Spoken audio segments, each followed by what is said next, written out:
¿Qué tal amigos y amigas, compañeros y compañeras de ANEF? Estamos acá en una edición especial de Agitando la Entrevista, en este especial, digamos, de comunicaciones que estamos haciendo con respecto a la campaña Apuremos el Tranco, así con los deditos así, Apuremos el Tranco. Y hoy estamos con Evelyn Apeleo, ¿cierto? Ella es de ANEICH. Así que Evelyn, bienvenida, ¿cómo está usted? Hola, ¿cómo está Harold? Muy bien, muchas gracias, mucho gusto en este interferiado aquí colaborando con lo que podamos para poder mostrar la importancia de avanzar en las discusiones que nos interesan a todos, no solamente como funcionarios públicos, sino que como ciudadanos también.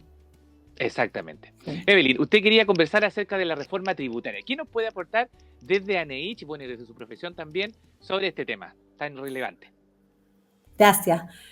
Bueno, mira, se trata como todo el mundo sabe, de proyectos estrella, voy a decirlos así, del actual gobierno, en el cual se cifró bastante esperanza por parte de la ciudadanía. Había, al principio del gobierno, si tú te acuerdas, había una discusión más amplia que implicaba que a propósito de las reformas estructurales en las cuales se habían puesto todas las esperanzas, se iba a avanzar de manera más acelerada en estas mejoras que involucraban incorporar con mayor fuerza conceptos como de justicia social, de más equidad, ¿cierto? De más igualdad, no, o sea, construir un mejor sistema en el fondo para los ciudadanos. Y en ese sentido, nosotros hemos visto como funcionarios y como funcionarios de impuestos internos que las reformas tributarias primero son numerosas, la verdad es que es un tema súper complejo hoy día y como haciéndole el guiño al otro tema en el cual tenemos que acelerar el tranco o apurar el tranco, como dicen usted. El tema pensiones, por supuesto que el contar con los recursos va a permitir financiar estas demandas, estos pilares que son la base de la reforma pensiones, pero es claramente, y ahí, como te digo, hacer una digresión respecto al tema pensiones, decir que, yo la verdad es que encuentro que todas estas personas que negocian tienen un espíritu así brutal de buscar acuerdos, o sea, las ganas de conversar y de avanzar en el tema son impresionantes, porque la cantidad de meses que llevan involucrados en esto, los 14 meses antes de pasar a la discusión en el Senado, que la comisión técnica, y la cantidad de temas como que se les van poniendo, los palitos que se van poniendo encima son complejos. O sea, cuando pensaban que PGU andaba súper bien y había como acuerdo, resulta que hoy día las comisiones técnicas pareciera que no están tan de acuerdo. Entonces, es un tema muy complejo, o sea, de por sí es complejo, pero es un tema básicamente de concepciones, o sea, de la concepción del sistema, o sea, las demandas básicas de no más AFP y esta posibilidad de separar a los actores del sistema, buscando evitar de esquilmar a los ciudadanos a través de las comisiones, etcétera, son cosas como tan de perogrullo que uno dice, chuta, pero ¿por qué se demoran tanto en avanzar, al menos en lo que son los componentes más básicos? Así es que, bueno, todo el mundo espera ahí que esos proyectos avancen, pero para que avancen, y ahí llego a lo nuestro, el sistema tributario tiene que contribuir con entregar los recursos, pero oportunamente. O sea, ya llevamos la mitad del gobierno y vamos pasando la mitad del gobierno en el cual habíamos puesto, digamos, el objetivo de avanzar en una nueva reforma tributaria. Y esto es una constante que para los trabajadores es problemática, esto de modificar permanentemente el sistema. Y yo aquí te quiero decir que, sin irme muy al fondo de la reforma tributaria actual, hoy día lo que hay en discusión es una parte de la reforma estructural. El pacto es mucho más amplio, es un pacto que incluye otra serie de reformas estructurales, pero a nosotros, digamos, en impuestos internos, a nosotros como asociación de impuestos internos, que tiene una visión tan, ¿cómo decirlo?, tan amplia, porque nosotros como representamos a todos los funcionarios, tenemos también, ¿cierto?, una representación importante de fiscalizadores, tenemos 400 fiscalizadores en nuestras filas, tenemos también los profesionales, informáticos, todo el mundo está mirando, los técnicos, todo el mundo está mirando esta reforma desde distintos puntos de vista. Primero, con más recarga laboral, por supuesto, lo que dice relación solo con los temas directos de los trabajadores, pero del punto de vista de la recaudación, a nosotros nos preocupa que se ponga, digamos, este foco en conceptos como el secreto sumario, o sea, perdón, como el secreto bancario, perdón, y como la norma general de antiilusión, que son temas tan estructurales para un grupo de la sociedad, un grupo de parlamentarios, que difícilmente, por una razón casi ideológica, se va a hacer avanzar. Entonces, los porcentajes de evasión que se quieren disminuir son bastante ambiciosos, voy a decirlo así, por no decir que están así como bien al límite. O sea, si solamente con la ampliación, con la mejora, porque aquí tenemos que acordarnos que no es que no haya secreto bancario, es que las normas se están mejorando para hacerlas más flexibles. Entonces, con esta flexibilización del secreto bancario, que yo apoyo absolutamente por las razones que dije, que te puedo contar de nuevo un rato más, digamos, pero por la indiqué cuando expuse en la Comisión de Hacienda al Senado, apoyar una flexibilización del secreto bancario, una mejora en NGA, siempre tiene que ir con la mirada de dotar de los recursos al servicio. Pero en lo personal, y ahí voy a hablar ya en lo personal, creo que la demora en el avance en estas materias, la demora en el avance en la tramitación de este proyecto, la caída del proyecto original el año pasado, en marzo 8 del 2023, la nueva tramitación que se dio a propósito de esta incorporación del Pacto de Cumplimiento de Obligaciones Tributarias, que nos lleva a nosotros como órgano vital, como los servicios de la administración tributaria, fortaleciendo, ¿no? No pueden esperar tanto. Y ahí es donde a nosotros nos parece que es muy importante la conducción del servicio. La conducción del servicio con las herramientas que hay incluso puede hacer una diferencia cuando tú te pones y te dispones a entender que nosotros no somos un servicio que está para... o sea, sí, pues facilitamos el cumplimiento tributario porque la mayor cantidad de las declaraciones se hace voluntariamente. Pero respecto de aquellos que no cumplen en una cantidad y en un volumen importante, por algo los porcentajes de evasión son los que son. Uno podrá discutir con Yorat y con la CEP y con todos los actores que los porcentajes a lo mejor son altos, pero a mí nadie me saca de la cabeza que podemos llegar a un 35% de evasión del impuesto corporativo, pero 35 no es poco, ¿te fijáis? Y si esa gente y si ese porcentaje de evasión del 35% se ataca así firmemente, ¿cierto? Con medidas de fiscalización, con el uso de herramientas que tenemos, también se podrían alcanzar objetivos para mejor recaudación. Entonces no podemos seguir esperando que solamente avance la norma. Por supuesto que es vital que avance la reforma. Y ahí echar de menos que no se hayan implementado otras medidas más duras respecto de lo que es la fiscalización. Los que estamos adentro, los que hacemos el trabajo, sabemos que hay medidas muy concretas y nosotros las propusimos en la Comisión de Hacienda del Senado, Harold. Pusimos ahí medidas súper concretas. Primero, por ejemplo, hay un tema que se llamaba el discovery o la inadmisibilidad de documentos. Eso es indispensable porque la gente que no le interesa cumplir básicamente no se presenta a las fiscalizaciones, implica mucho la fiscalización. Y otras normas que hemos propuesto respecto de la limitación de las impugnaciones administrativas, cuestiones que buscan hacer más eficiente también al Estado. O sea, hoy día creo que las dos cosas son súper necesarias, apurar el tranco con la reforma, pero también, y ahí, chuta, pareciera que el señor que llegó a conducir impuestos internos, tenemos que tasar, por supuesto, que cómo anda, pero pareciera que tiene, al menos ha declarado tener mano firme respecto de algunas cosas que son básicas, como hacer presencia fiscalizadora, volver a ponernos en las calles, porque si tú te fijas, no solamente la informalidad, el porcentaje de recaudación es menor, Harold, pero esta sensación de que no existe impuesto interno en las calles es súper compleja. Así que nos vamos de nuevo para las calles. Es increíble eso porque siempre he pensado que el sistema en sí es súper difícil de explicarle a la gallina normal, ¿cierto? Es un sistema muy complejo, siempre lo ha sido. De que por qué es el impuesto y que por qué uno tiene que hacer una devolución. Y si a eso le agregamos la conveniencia de los de siempre, porque finalmente esto se va a legislar en el Congreso. Y usted sabe que en el Congreso está muy 50 y 50 el asunto. Entonces, ¿qué esperan ustedes de lo que va a finalmente ocurrir con la votación, ¿no? Que se va a hacer en algún minuto de esto?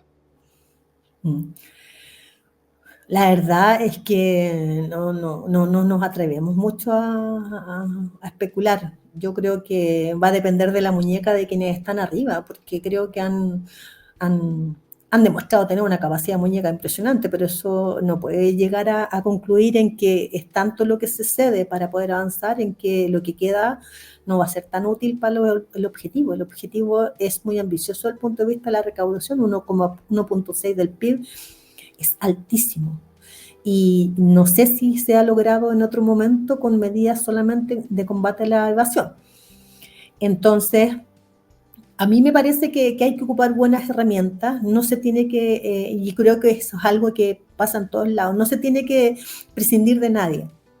Y ahí creo que nosotros las asociaciones, por lo menos esta asociación, Harold, yo creo que nos sentimos un poco, nosotros y nuestros asociados, yo creo que ambas asociaciones, creo yo, porque no hubo una apertura más allá del diálogo tributario de abril del 2023, que fue una instancia provechosa, sí se agradece, pero creo que hay cosas, por ejemplo, en que uno mira y dice, bueno, siempre tenemos que seguir sumando todos, y ahí faltaría, yo creo que también sumaran más a las asociaciones. Mira, te pongo un ejemplo. Cuando se estaba votando el tema, o cuando se estaba discutiendo el tema del secreto bancario y nosotros nos correspondió participar, hablaban de muchas cosas, hay mucho cuestionamiento y uno podría conversar harto porque son cosas ideológicas, pero también que son fácilmente rebatibles. Por ejemplo, hablaban de la transgresión a la intimidad y uno que siempre tiene que ser honesto intelectualmente y no robarse los argumentos de otros, escucha a Yorat que dice, bueno, ¿de qué intimidad me hablan de las personas jurídicas que tienen que poner sus balances a disposición de la autoridad? O sea, ¿de qué secreto bancario me habla una persona jurídica? ¿Te fijáis? O sea, eso no es la intimidad de una persona jurídica, eso es lo que contablemente debe reflejar y por lo tanto ese es el sustento de su declaración de impuestos. Entonces, ¿de qué intimidad? Ya, perfecto, de la intimidad de personas naturales. Entonces, justo cuando se estaba discutiendo esto del concepto de la intimidad y que se atenta contra la intimidad de las personas, cuestión que yo no estoy diciendo que se pase por encima, pero bien regulado, uno tiene que ver cuál es el interés que se defiende, si el interés superior general o el interés privado. Y justo se estaba discutiendo esto de la fiscalización de los transportes urbanos. Entonces, cuando uno se subía al bus y que resulta que la empresa que era privada te tenía que conocer el route, para dónde iba, y si tú no querías saber para dónde iba, te iban a prohibir la libertad de desplazamiento, pero se entendía que es por un tema de seguridad, ¿te fijas? Entonces, para eso hay votos, porque ahí sí se aprobó en la Comisión de Hacienda del Senado sin problema. Entonces, los argumentos hay que construirlos de manera coherente. Yo creo que uno de manera coherente podría decir, ¿sabes qué? No, la intimidad es la intimidad, pero bueno, entonces hay intimidad para unas cosas, pero resulta que para la detención por sospecha no hay intimidad. Entonces bueno, pongámonos de acuerdo. Entonces, creo que es un debate que más bien apunta a la protección del empresariado nomás, pues finalmente, sí, eso es. O sea, y del empresariado que no está dispuesto, porque hay un muy buen empresariado que sí cumple, y ahí yo me voy a las cifras oficiales. El porcentaje de cumplimiento voluntario es mucho más amplio que el porcentaje a los que seguimos. Pero ahí, por ejemplo, nosotros decimos, bueno, ¿por qué no se regulan mejor las condonaciones? Y eso tiene que ver con la mano de la conducción. Porque, por ejemplo, yo siempre hago la misma pregunta. Yo trabajé 10 años fiscalizando grandes contribuyentes nacionales, grandes contribuyentes internacionales. Mira, yo tuve 10 años y nosotros no conocíamos, yo era abogada de un grupo, no conocíamos los formularios, los talonarios de cursar una sanción o cursar una multa. A las grandes contribuyentes no les pasáis infracciones de ese tipo. ¿Qué tipo de infracciones? Por no comparecer, por ejemplo. Gran contribuyente que no comparece. ¿Y por qué es importante? Porque las condonaciones están asociadas al buen comportamiento tributario, ¿cachai? Entonces, claro, a un buen contribuyente, si le pasáis una infracción por no ir, ¿cachai? Después no le puedes condonar, o las condonaciones en línea, ¿cachai? Entonces está bien, si tienen que haber condonaciones, o sea, ¿quién mejor que uno te puede decir que yo no hago mi declaración de impuestos? Por eso digo todo. Y no la hago porque yo fiscalizo grandes empresas, o sea, fiscalizo contribuyentes personas jurídicas. Y la tributación de una persona jurídica es distinta a la tributación de una persona natural. La gente lo hace, lo que pasa es que en ese juego es donde uno ve mucha planificación. Mira, cuando pasó, yo siempre cuento esto, ya es una historia antigua, porque ya se ha ido reformando la forma en que funcionan grandes contribuyentes, pero cuando yo trabajaba ahí, llegaban casos de contribuyentes en que después que tú les detectabas una planificación, agresiva, no agresiva, pero una planificación, ponían sobre la mesa el pago, decían ya, pero con 95% de condonación. Condonadas, acuérdate que solamente los intereses y la multa. Y la verdad es que no eran cifras tan fuera de lo normal. Cuando pasó lo de Johnson, ¿te acuerdas que fue? Es como, oh, mira cuánto le condonan. Sí. Era como, bueno, si lo que estábamos ahí adentro sabíamos que... ¿Por qué? Porque muchas veces el Estado necesita el catch, pues. Porque entre que tú te vayas a buscar 10 años después de un juicio la plata, ¿cachai? A veces la necesitáis de inmediato. Lógico. Entonces, ahí es un incentivo perverso, porque en definitiva, el que tiene plata, a veces puede hacer el ejercicio de decir, mira, ¿sabes qué? Mejor no pago esto, si me pillan, voy y pido condonación. Total, a veces la tasa de interés me puede resultar incluso menor que pedir un crédito. Entonces, las planificaciones tienen que ser miradas así. O sea, las planificaciones. Y yo digo que el sistema tributario es muy complejo. Sí. En algún momento hay que simplificar esta cuestión. Si te juro que cada día, incluso para los que trabajamos adentro, por eso yo te digo, muy sinceramente, es como, pero también tiene una lógica, porque tú cuando vayas al médico, por ejemplo, ¿tú vayas al otorrino para que te vea los pies? No, claro, hay un especialista, claro. Entonces, esta cuestión es súper compleja, entonces hay especialistas en adicional a veces, o sea, claro, uno debería ver todo, pero la polifuncionalidad no es buena porque el principio de especialización es muy necesario. La gente que ve internacional ve normas súper especiales, que los convenios, que las BEPS, que toda cómo va cambiando el mundo en la tributación internacional, que los grandes paraísos, etcétera. Entonces, todo tiene su especialidad. O sea, para nosotros, por eso es importante cada una de las áreas del servicio, porque la gente que trabaja en el sur del austral, por ejemplo, y son leyes por las cuales se hacen grandes, en general, todo lo que es beneficio tributario tiene que mirarse también. O sea, hoy día, a mí por lo menos, yo miré la intervención del director nuevo de Javier Echeverri en la Comisión de Hacienda del Senado y creo que hay importantes señales, como por ejemplo el tema de los beneficios tributarios. Creo que hay que usarlos con responsabilidad y ahí es donde nosotros creemos que, si bien es importante avanzar en la reforma tributaria, en el pacto fiscal, después en las modificaciones de renta, hay que mirar otros temas. Los que te acabo de decir, la inadmisibilidad probatoria, la limitación de los recursos de impugnación administrativa y el tema de los gastos. Mira, yo esto lo conversé una vez con una subsecretaria. Y me decía, me dijo, esto es una vergüenza. Me decía, uno va al supermercado y está pasando la gente con la mercadería a la casa, así que fin de semana full lleno, y factura o boleta. Y la misma gente del supermercado te pregunta si querés factura o boleta. Sí. Entonces, eso, del punto de vista de nosotros los ciudadanos, tuyo, mío, ¿cachai? De la gente en general, es una competencia desleal a la vida, digo yo. Porque cuando tú estás organizado en empresa y ganáis lo mismo que gano yo, pero como una empresa, pero tú puedes descontar todo lo que gastáis para tu casa, para tu benzina y todo, lo descontáis de tus ingresos, tú tenés una mejor vía que yo. Lógico. ¿Te fijáis? Y solo porque estáis en el fondo imputándole gastos. Entonces resulta que la norma de gastos, que es una norma única, porque, o sea, una norma que está en el 31 de la ley de la renta, es una norma que se modificó, y voy a decirlo en fácil, pero se relajó. Que se relajó con la reforma del 2020, la reforma Piñera, la del febrero 2020. Entonces, cuando se relajó esa norma, uno ya no puede fiscalizar los gastos con el nivel de intensidad que lo hacía. Entonces, hoy día, ya estas cuestiones como que no se revisan. O sea, yo creo que es importante, por ejemplo, ahí quizás nosotros ahora que tenemos una oportunidad con el cambio de director, de decirle que mire cuál es el impacto de los gastos aceptados, porque ya no se pueden revisar porque la norma del 2020 es mucho más laxa. O sea, te permite como que ocupar más.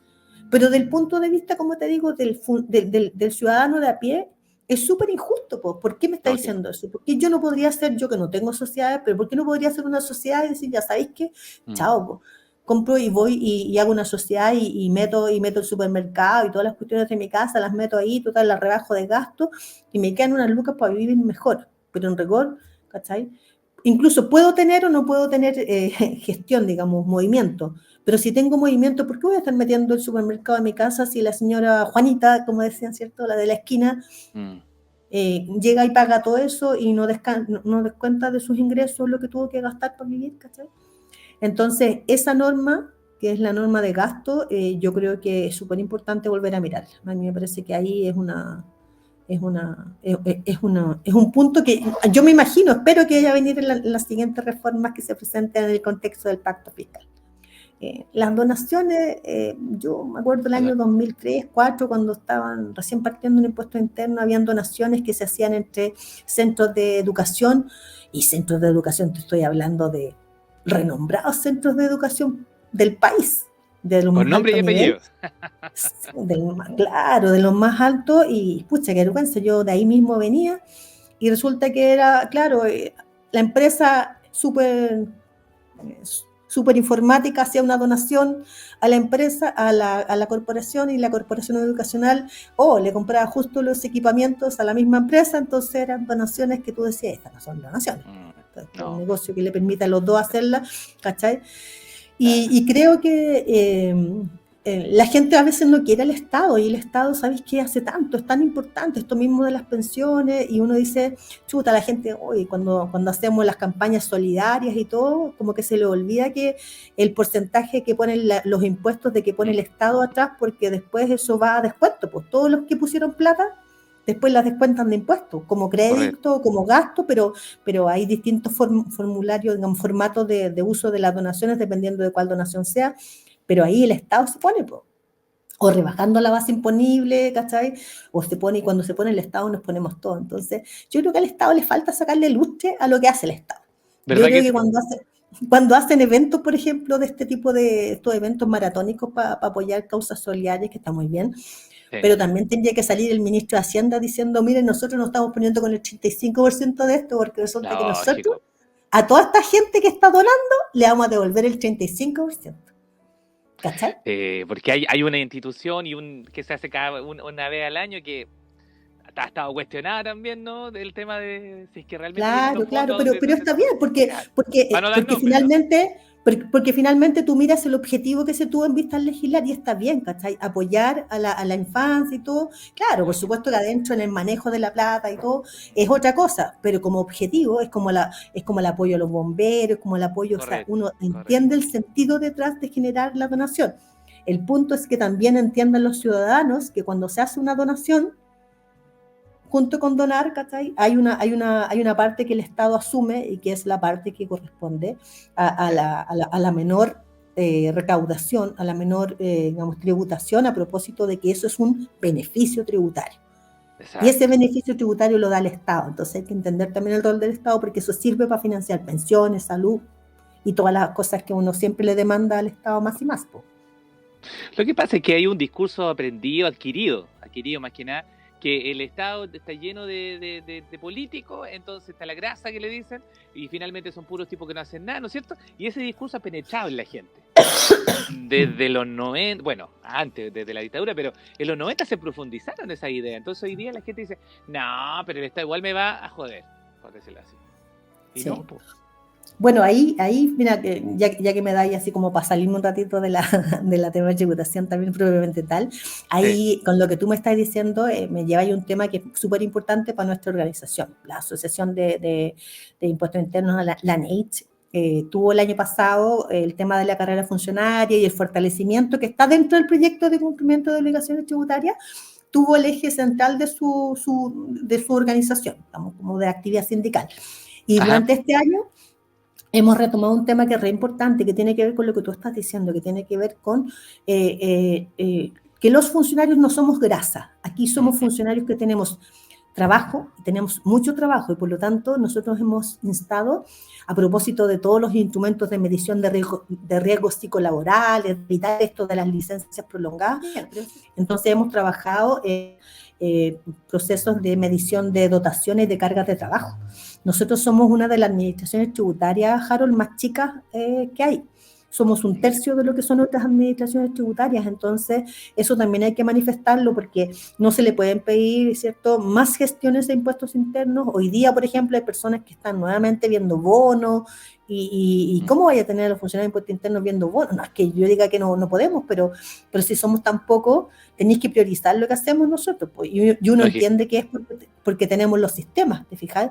Pero si tenemos los sistemas y hay otros funcionarios públicos, o sea, 2 más 2, tenéis los cometidos funcionarios, mandáis gente de otros servicios que guarden la reserva tributaria y que se pongan a hacer un trabajo que no es tributación. Nosotros tenemos que enfocarnos en generar cumplimiento tributario para que todo el mundo cumpla como corresponde. Nosotros no debemos ser un ente recaudador. Cuando se equivocan, cuando dicen que impuestos internos tiene que recaudar, nosotros tenemos que velar porque todos cumplan con lo que le corresponde. ¿Sí? No sé si ni más ni menos es la palabra, pero en general lo que a uno le corresponde pagar. ¿Sí? Esa es la tarea de nosotros. Y ahí es donde nos faltan a veces manos y de hecho hay cosas, hay temas, por ejemplo, del proyecto de cumplimiento tributario que se está tramitando, como la multijurisdicción, que tiene que ver con recaudación, pero tiene que ver con optimizar, por ejemplo, que las fiscalizaciones de la Oriente es la regional más demandada. Esa es mi regional, yo le tengo mi corazoncito, siempre está mirando para allá porque la verdad es que la gente está ultra requerida, así, muy cansada, ¿cachai? Mucha carga de trabajo, desmedida. Yeah. Entonces la multijurisdicción lo que va a hacer va a tratar de sacar los casos, porque hay así como te voy a decir un dibujo, hay 1000 casos, pero con los funcionarios que hay te alcanza para ver 500. Claro. Entonces hay 500 casos que no podéis ver, pero no podéis ver porque no tenéis más dotación. Entonces lo que hacéis con la multijurisdicción es permitir que los otros funcionarios del país puedan quedar igual de reventados que los de la Oriente y darle más casos a ella. Claro. Mejor rentamos todo en vez de ordenar. Entonces nosotros queremos como asociación, queremos en el fondo que sí, pues, que se exija, que cumplamos, somos un servicio que está bien remunerado, ¿cachai? Pero que también se respete la vida y los derechos laborales. Si las 40 horas tienen que ser para todos, ¿cachai? Los beneficios de los trabajadores tienen que ser para todos. Sí. No, oiga, súper bien, súper completo. No sé si, Evelyn, se nos faltó algo más que quisiera agregar. Sino un saludo a todos los compañeros y compañeras que la están viendo hoy, pues. No, solo un saludo. A veces falta el tiempo para conversar de estas cosas. A uno le falta el tiempo a veces para mirarlas, para escuchar a otras personas. Yo creo que es importante que se entienda que uno no puede vivir el día a día solamente haciendo lo justo y necesario, que el trabajo de uno tiene que sumar para ser una catedral más grande, y la catedral más grande es un país mejor. ¿Sí? Nosotros siempre tenemos eso en vista cuando hacemos la labor sindical, que sea para ser un país mejor, es nuestro lema. Así que ojalá que el país mejor lo hagan rápido, porque está demorando mucho en la reforma, así que le pongan asuntos, y un llamado, sí, yo sí hago un llamado siempre a la ciudadanía, que la ciudadanía miren estas cosas realmente por quién vota. Porque yo creo que somos nosotros los responsables, o sea, nosotros que no hacemos más trabajo para que salgan electos quienes realmente pueden estar de acuerdo con estas votaciones, y que el resto de las personas seamos súper responsables en la administración de recursos públicos, que no demos pie a este tipo de cuestionamientos que por otro lado tratan de no hacer crecer el Estado, y un Estado que nos tiene que amparar a todos. Y que cada vez lo quiere jibarizar más, ¿no? Lamentablemente. Así es. Evelyn Apeleo, muchas gracias por estar con nosotros. Saludos a todos los compañeros y compañeras de ANH. Y bueno, muchas gracias. De la radio siempre abierta, y por supuesto ahí, con el dedito así. Nosotros vamos a seguir dando la lucha, así como la dimos por nuestro proyecto Fortalecimiento, por la equidad en el proyecto Fortalecimiento. Vamos a seguir dando la lucha para que estos temas también estén en nuestro radar. Así es, pues. Así que seguimos apurando el tranco. Muchas gracias, Evelyn, y con todos ustedes, por supuesto, seguimos con este especial en nuestra campaña Apuremos el Tranco. Muchas gracias.